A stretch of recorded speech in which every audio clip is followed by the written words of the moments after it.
Britain మాత్రం భారత సంపదతో ప్రపంచంలోనే అత్యధికమైనటువంటి స్థాయిలో ఉంటే భారత్ మాత్రం చాలా చివరి స్థానంలో ఉండేది. ఇప్పుడు మన ఆర్థిక వ్యవస్థ 4వ అతిపెద్ద ఆర్థిక వ్యవస్థగా ఆవిర్భవించింది.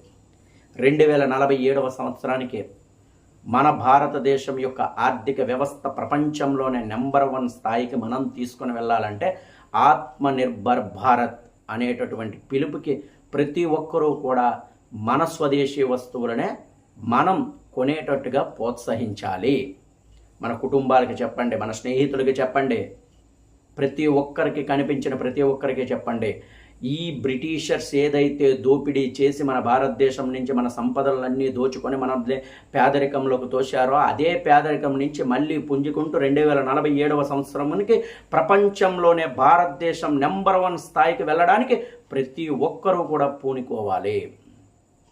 ఆత్మనిర్భర్ భారత్ అనేటటువంటి దానికి ప్రతి ఒక్కరూ కూడా సహకరించి మళ్ళీ మన దేశాన్ని ప్రపంచంలోనే నెంబర్ 1 స్థాయికి తీసుకెళ్లాలనే మనం అందరం ప్రయత్నం చేయాలని ఈరోజు నుంచే ప్రతి ఒక్కరూ కూడా మన స్వదేశీ వస్తువులని కొనడానికి ప్రయత్నం చేద్దాం.